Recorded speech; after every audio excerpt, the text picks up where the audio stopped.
Paz do Senhor, queridos, seja muito bem-vindo ao meu canal no YouTube. Esse quem vos fala é o evangelista Wilton Alves. Nesse momento nós daremos início à nossa aula de número 5, ao qual nós vamos estudar sobre Zorobabel. Ele recomeça a construção do templo. Nosso textual fala sobre o seguinte: ao 24º dia do mês nono, no segundo ano de Dario, veio a palavra do Senhor pelo ministério do profeta Ageu, dizendo: ponde, pois, eu vos rogo, desde o dia em que se fundou o templo do Senhor, ponde o vosso coração nestas coisas. Ageu capítulo 2, versículo 10 e versículo 18. A verdade prática diz o seguinte: sobre o poder de Deus, a igreja torna-se imbatível no cumprimento das tarefas que Cristo lhes entregou. Nós vemos que na lição passada houve oposição para a reconstrução do templo e houve uma paralisação neste projeto para construir o templo. Então, o povo ficou desanimado, o povo parou a obra, mas Deus levanta pessoas para animar, para incentivar o povo e para que o povo volte ao seu propósito, nesse caso exclusivo, para reconstruir o templo de Jerusalém. E uma das pessoas que Deus levanta foi o profeta Ageu. De tempos em tempos, Deus sempre levanta alguém. Deus sempre coloca alguém no nosso caminho quando a gente está desanimado, quando a gente está triste, cabisbaixo, quando a gente para uma obra, quando a gente para um projeto, para nos incentivarmos. Creio que Deus vai levantar alguém para te incentivar. A nossa leitura bíblica em classe está registrada no livro de Esdras, capítulo 5, versículo 1 e 2. Nos livros de Ageu, capítulo 1, versículo 1 e 12. E no livro de Zacarias, capítulo 4, versículos de 6 ao 10. O objetivo geral desta lição é para compreendermos como se deu a reconstrução do templo sob a liderança de Zorobabel. Ele tem 3 objetivos específicos.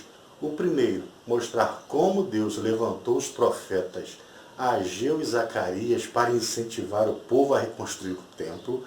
Saber que o ministério profético é uma prova da manifestação de Deus e explicar o ministério profético à luz da Bíblia. Na nossa introdução, nós iremos estudar nesta lição como Deus, depois de a construção do templo ter ficado parada por 15 anos, enviou socorro através do ministério de 2 profetas, o profeta Ageu e o profeta Zacarias. Já pensou? Depois deles terem começado a obra, depois deles terem feito e lançado os alicerces, começado a estrutura do templo, com toda a felicidade, com todo o ânimo, mas houve oposição. E eles se opuseram de tal forma que fez com que o povo desanimasse e parasse a construção. Você já ficou parado tanto tempo? Será que você começou alguma coisa e você parou no meio do caminho? Às vezes, quando nós começamos no nosso início da nossa caminhada cristã como novos convertidos, quando a gente está à frente da liderança de um departamento, quando a gente começa alguma coisa na obra do Senhor, nós começamos com todo o ânimo, com toda a força, com todo o vigor, mas às vezes nós encontramos obstáculos. O inimigo quer nos parar, quer nos desanimar, quer nos fazer desistir, e às vezes a gente para no meio do caminho. Quantas pessoas pararam no meio do caminho? Quantas pessoas desistiram? Quantas pessoas fracassaram porque houve oposição, porque houve motivo das pessoas desistirem de caminhar? Quantas pessoas saíram da igreja? Quantas pessoas desanimadas? Quantas pessoas fracassaram? E muitas das vezes as pessoas ainda dão uma palavra contrária. Nada, é porque era fraco mesmo, é porque não era do Senhor. Nós vemos aqui que o objetivo e o projeto aqui nasceu do coração de Deus, resgatar a sua nação.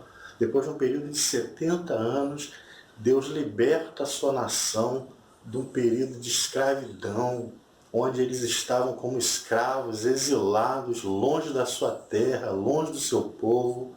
Mas Deus, com mão forte, liberta esse povo, traz de volta, com um decreto real do rei Ciro, em que Deus coloca no coração dele ali um propósito para ele libertar a nação de Israel, da nação de Judá, e ainda com o propósito deles reconstruírem a cidade, reconstruírem o templo de adoração do Senhor. Só que eles encontraram obstáculos e oposição do povo de Samaria, de Sambalate, que era o governador da época de Samaria, e eles pararam. E esta paralisação durou 15 anos, queridos. Você já parou para pensar? O propósito era de Deus, a vontade era do Senhor. Deus levanta os líderes, só que existe sempre oposição, mesmo quando os planos são de Deus. Será que existe alguém desanimado nesse momento, desanimado? Será que existe alguém que parou no meio do caminho porque encontrou oposição, obstáculo? Mas creia, queridos, que nesse momento, assim como nós estaremos estudando aqui, que Ageu e Zacarias foram levantados para profetizar e incentivar o seu povo a retornarem ao projeto da reconstrução do templo, Deus também irá levantar pessoas para que você seja incentivado, para que você volte aos propósitos do Senhor, para que você volte a caminhar e a fazer a vontade de Deus pelo poder que há no nome de Jesus Cristo. Esta lição, o primeiro tópico fala: Deus suscita os profetas Ageu e Zacarias. O primeiro parágrafo fala assim: Deus levantou 2 profetas. Primeiro veio Ageu e depois levantou-se Zacarias. Não vieram atendendo o convite de líderes de Jerusalém, mas o Deus dos céus os enviou. Chegaram de surpresa em Jerusalém e ali entraram em contato com os 2 líderes e também com o povo judeu. Vejamos, o primeiro aqui foi Zorobabel. Zorobabel, ele era um líder político e ele recebeu a mensagem pessoal.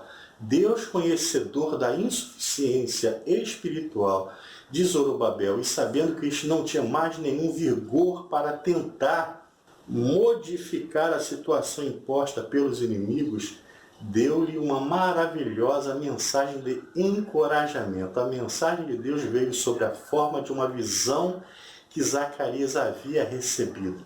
Deus lhe mostrara um castiçal com 7 lâmpadas, símbolo da obra de Deus. O óleo que as lâmpadas precisavam tinham que fluir através dos canos ligados a um vaso de azeite que ficava acima. O vaso de azeite, por sua vez, estava em contato com 2 oliveiras. E o recado de Deus para Zorobabel foi: não por força nem por violência, mas pelo meu espírito, diz o Senhor dos Exércitos.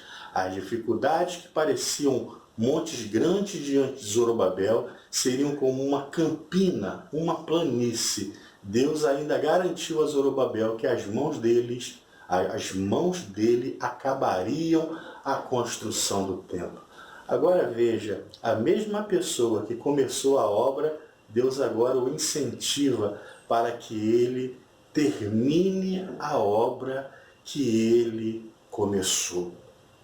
Não é por força, não é por violência, mas é pelo agir e pelo Espírito de Deus. Talvez você tenha parado no meio do caminho, talvez você tenha desanimado, mas se você começou um projeto e você parou, talvez a sua caminhada cristã, talvez o seu ministério, Deus aqui está dizendo, da forma que ele inspirou a Zorobabel, que ele tinha começado e tinha paralisado a obra porque ele era um líder político naquela época e ele foi praticamente forçado a desistir, a desanimar dos planos que Deus tinha para aquela nação e para esse líder. Ele agora retorna à construção. Deus aqui lhe dá promessas, palavras de ânimos, de incentivo para que ele, além de recomeçar, que ele iria terminar a obra que ele começou. Creia, queridos, não desanime, você possa retornar, que você possa recomeçar aquilo que antes Deus havia colocado no seu coração, para que você possa fazer a obra de Deus, para que você possa caminhar na obra do Senhor, para que você possa voltar a cantar, pregar, ministrar, adorar ao Senhor, fazer aquilo que o Senhor propôs em seu coração. O que você mais gosta de fazer que você não tem feito? É adorar? O que você mais gosta de fazer? É pregar? O que você mais gosta de fazer? É ensinar? Quantas pessoas desanimadas, quantas pessoas paralisadas porque encontraram pessoas que se opuseram àquilo que você estava fazendo. E talvez até mesmo você colocou dúvida. Isso não era de Deus. Isso não era a vontade do Senhor. Querido, tudo que a gente levanta-se para fazer com o propósito de adorar ao Senhor é da vontade de Deus.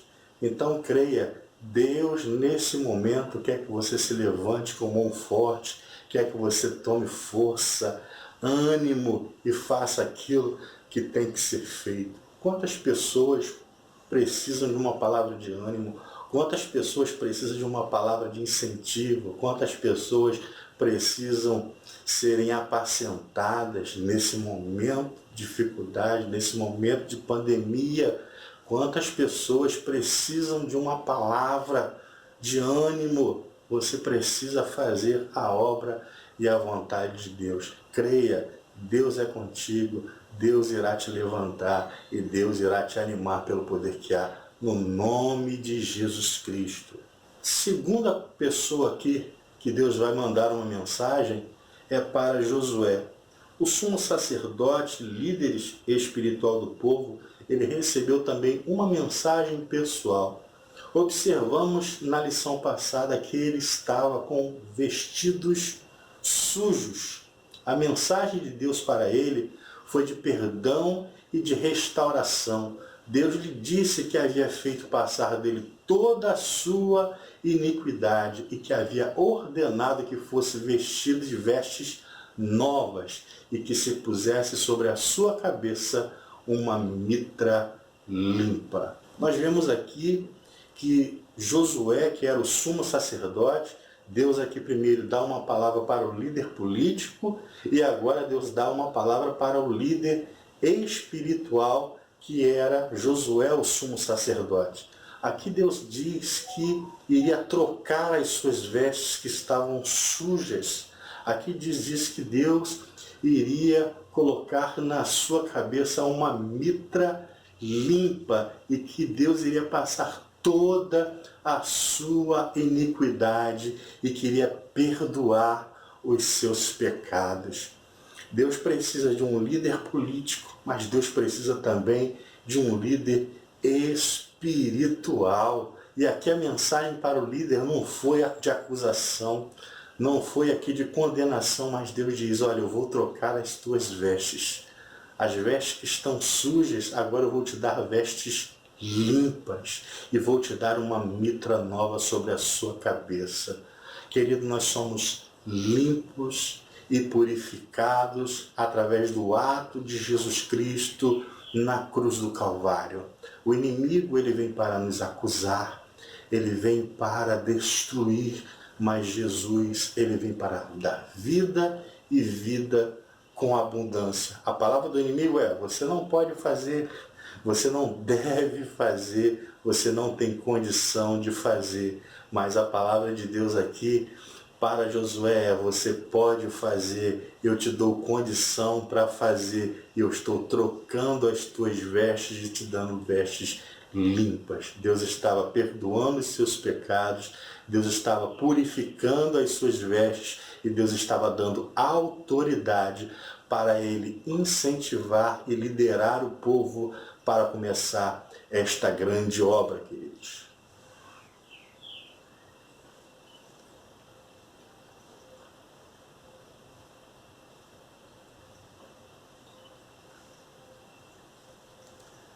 Pausa aqui para a gente beber uma aguinha, né? Em terceiro lugar, a mensagem agora é dirigida ao povo. Deus primeiro fala com os líderes. Falou com o líder político, Zorobabel, falou com o líder espiritual, Josué. Agora a mensagem endereçada é para o povo. O povo também recebeu uma mensagem de Deus. O profeta Ageu mostrou ao povo que os prejuízos materiais que haviam sofrido eram consequência da omissão frente ao dever que tinham com a casa do Senhor. Ageu falou-lhe do prejuízo que sofre o homem que busca somente a sua prosperidade material e deixa a casa de Deus deserta. O profeta deu ao povo uma ordem estimulante: subi o monte e trazei a madeira e edificai a casa, e dela me agradarei, e eu serei glorificado.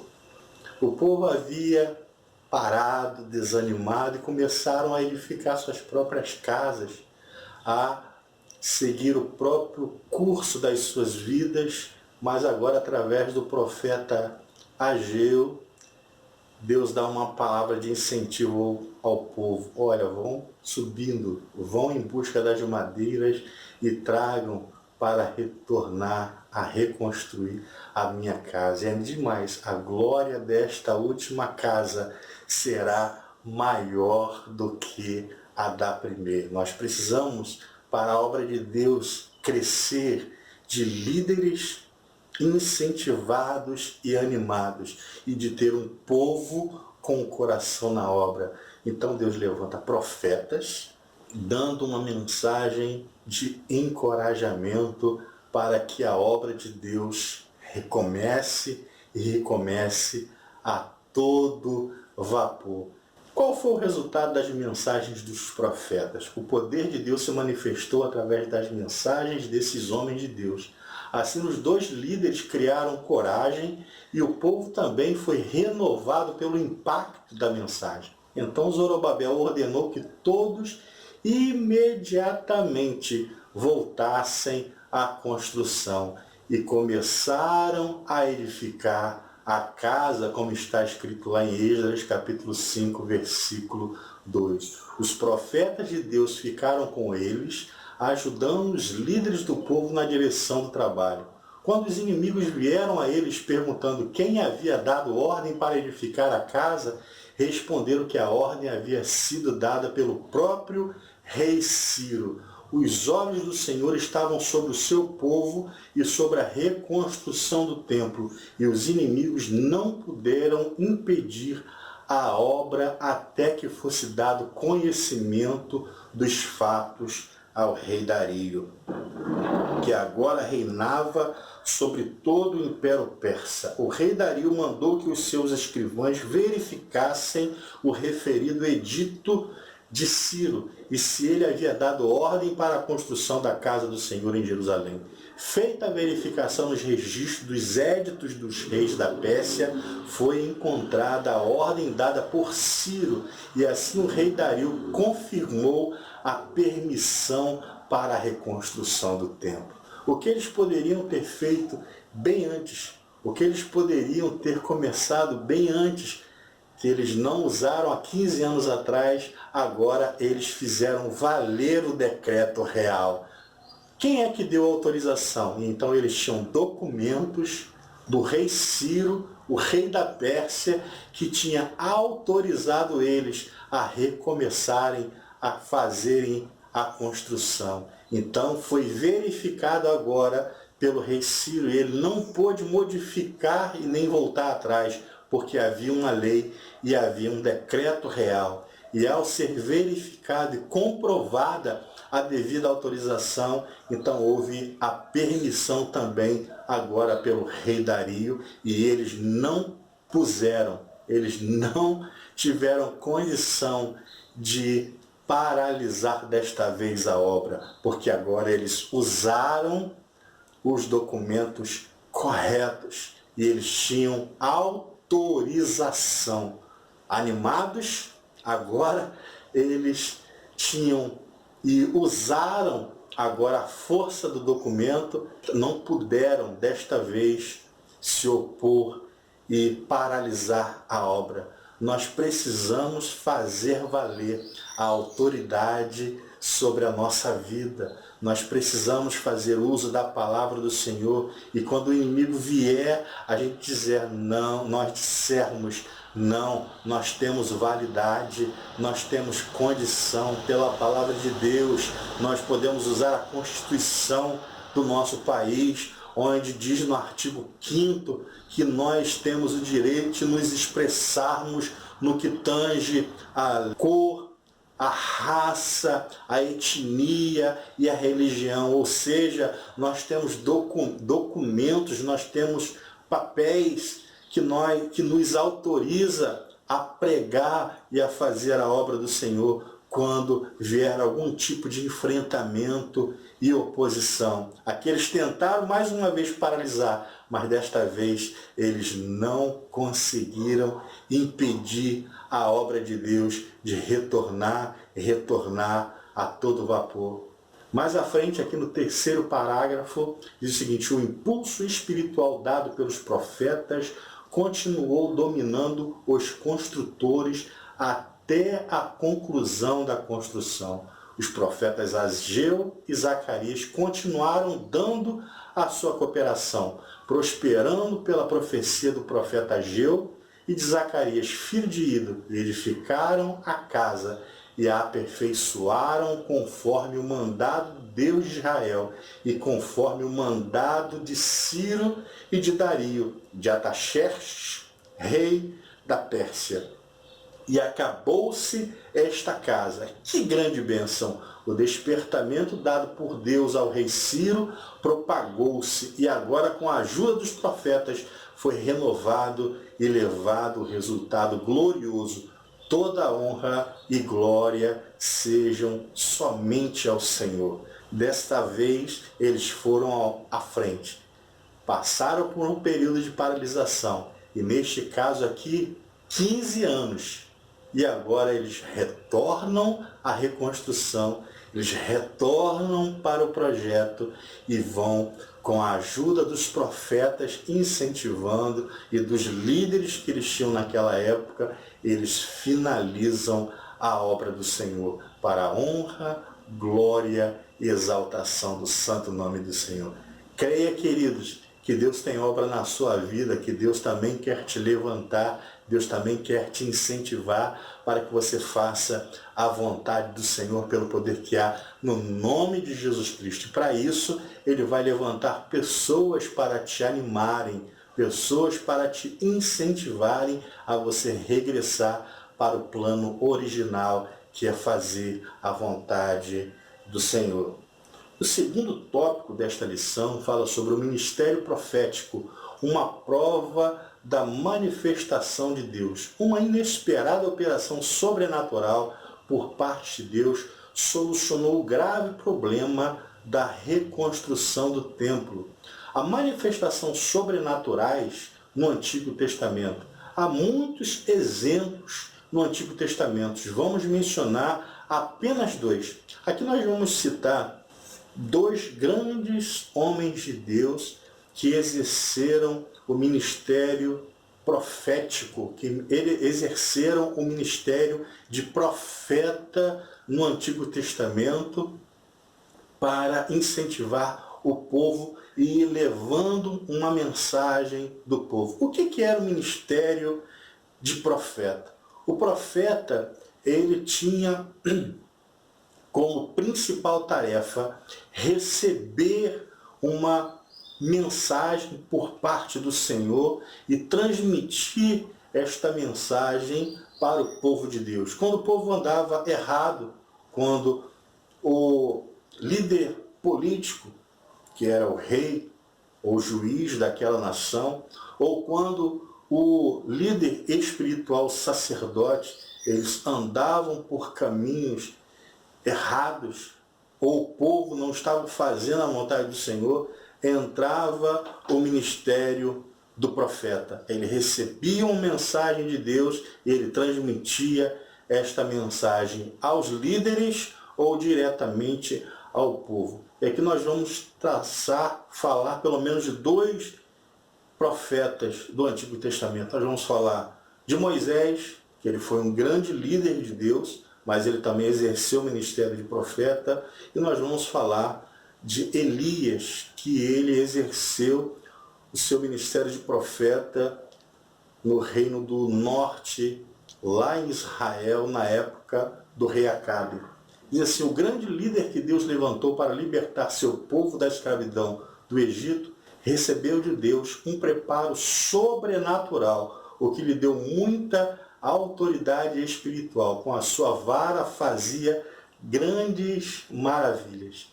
Moisés, ele recebia a mensagem de Deus e ele transmitia ao povo. Quando o povo queria desanimar, queria parar, queria retornar para o Egito, lembrando das boas comidas do Egito, dos temperos egípcios, Deus sempre dava uma mensagem para que Moisés passasse para o povo. Ele tinha como característica peculiar usar uma vara, um cajado, ao qual ele utilizou como instrumento para levantar contra o Mar Vermelho, ao qual ali ele deu uma palavra, estendeu ali o seu cajado e Deus abriu o Mar Vermelho. Foi quando a nação de Israel passa a travessia do Mar Vermelho. Em algumas ocasiões ele vai, fere a rocha onde havia uma grande sede para a nação de Israel. Ele utiliza do seu cajado, da sua vara, para ferir a rocha. Ali sai água para que o povo pudesse beber e saciar a sua sede. E Deus dá grandes mensagens para esse homem transmitir para o povo e liderar também esta nação durante a passagem de 40 anos no deserto, a saída do Egito até chegar à terra prometida.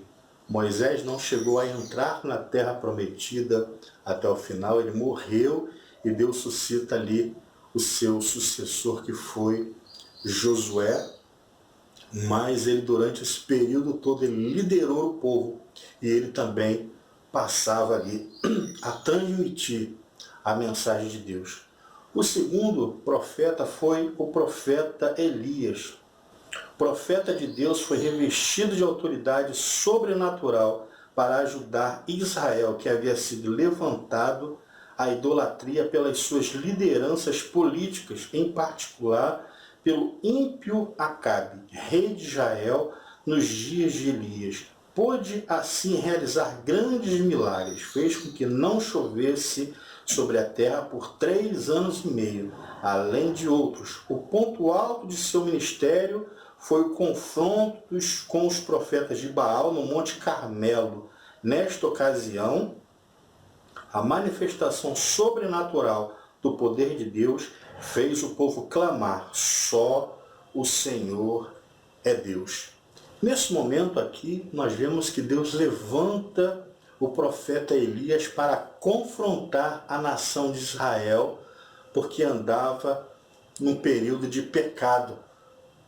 O rei Acabe havia casado com a rainha Jezabel e assim feito uma aliança e começou a introduzir novos altares e novos deuses na nação de Israel. Ele introduz 400 profetas de Baal e 450 profetas de Acera ou Acerá.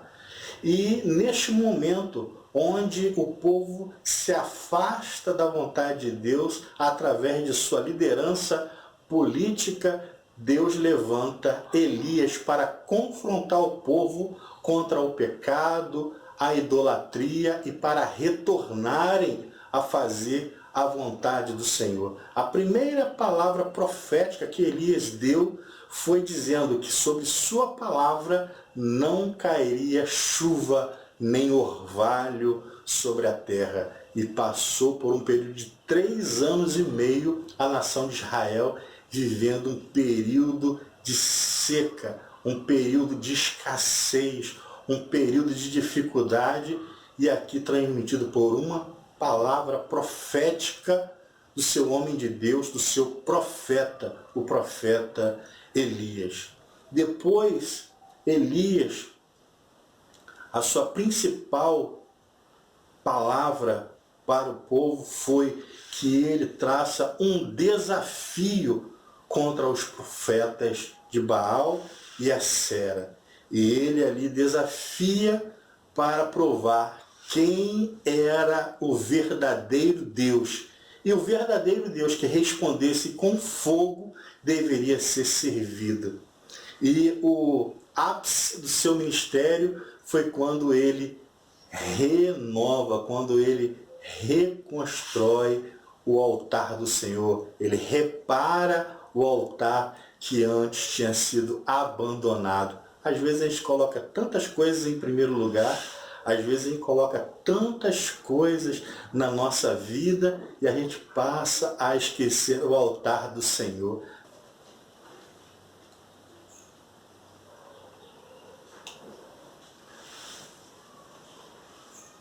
Então Deus agora, através de Elias, que repara o altar do Senhor, ele ora ao Senhor, busca ao Senhor e de novo leva a nação a buscar a Deus novamente. Esse foi o ápice do ministério do profeta Elias. Ele ora e depois de um período de sequidão, num período onde se passa 3 anos e meio, ele ora, busca ao Senhor e de novo volta a chover. Ele ora, pede o seu moço, o seu discípulo, para que olhe na direção do mar, para o céu, e então ele vê uma nuvem do tamanho da mão de um homem. Então Deus dá o sinal, então vem chuva sobre aquela nação.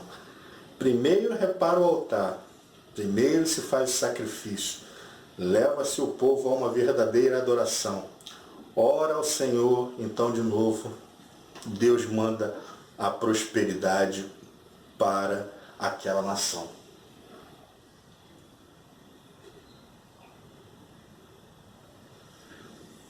E é assim que nós devemos fazer, reparar o altar do Senhor e retornar a adoração ao nosso Deus. E assim foi através da vida do profeta Elias. Agora, as manifestações sobrenaturais no Novo Testamento. Quando o Espírito foi derramado em sua plenitude, os dons espirituais começaram a entrar em ação e passaram a ser a própria preparação divina para o ministério.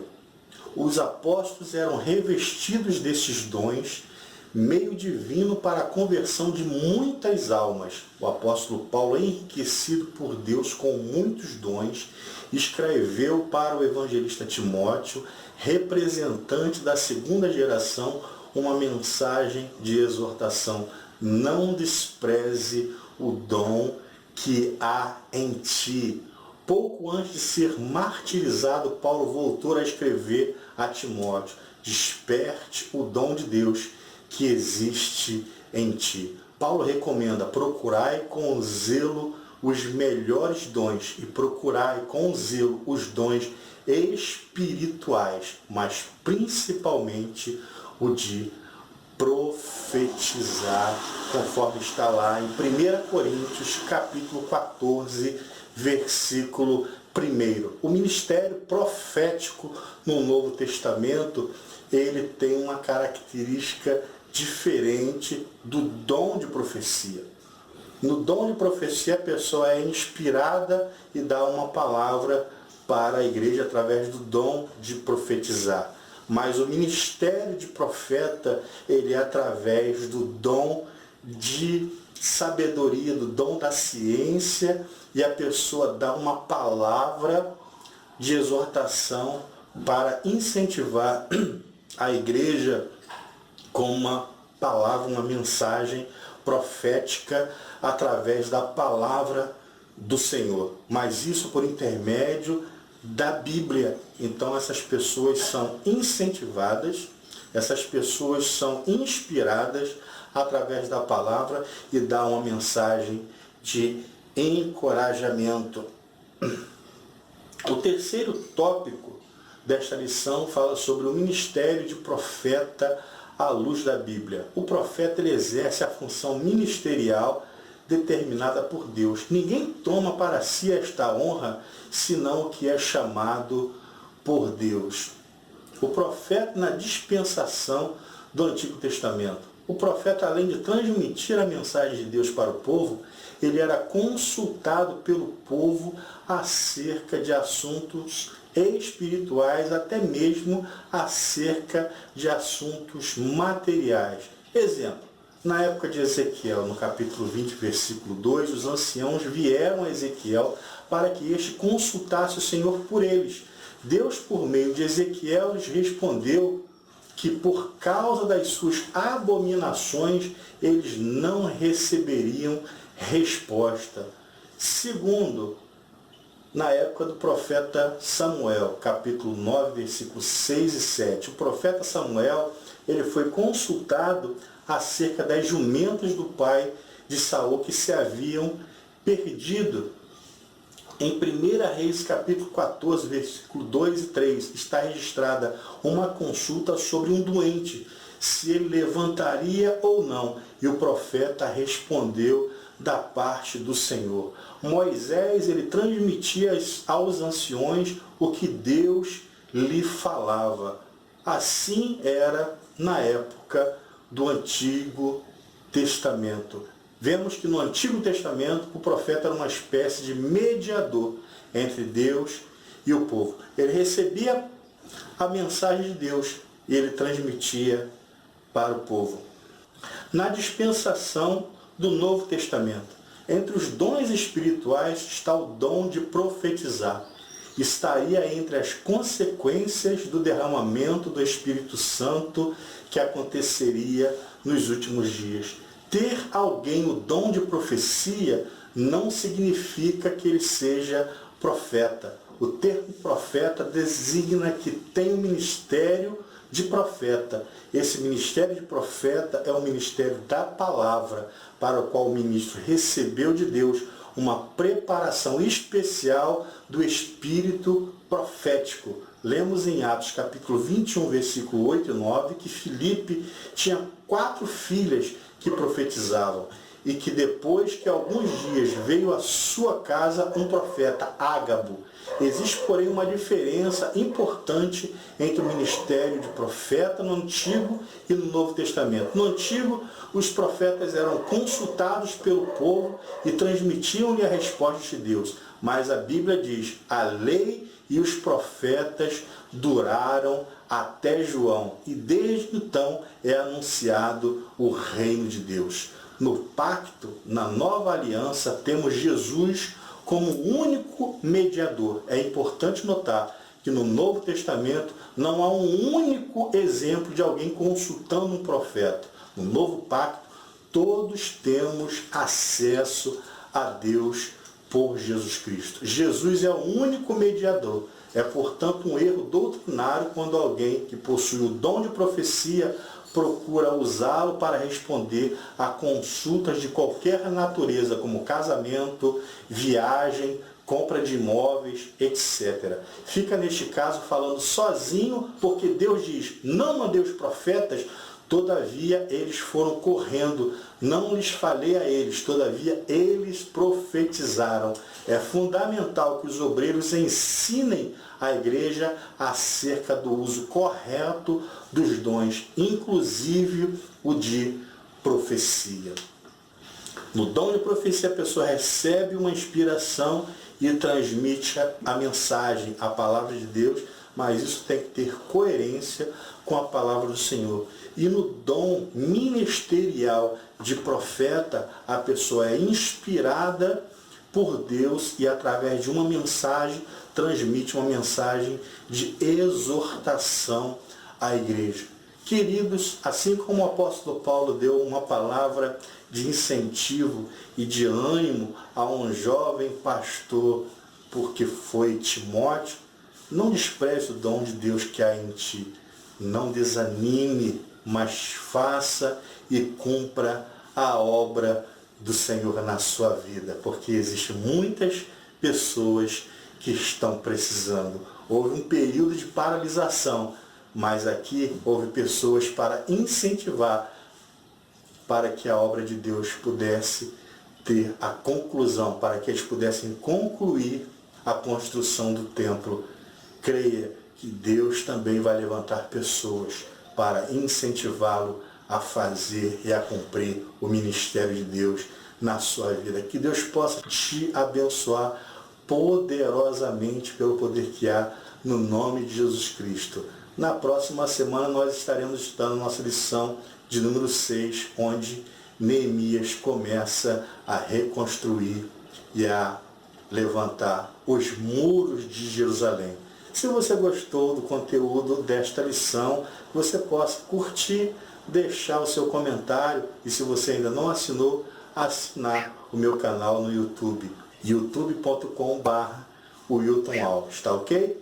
Deus te abençoe, um forte abraço, até o nosso próximo encontro, até o nosso próximo vídeo, querendo Deus. Um forte abraço, fique na paz, em nome de Jesus Cristo.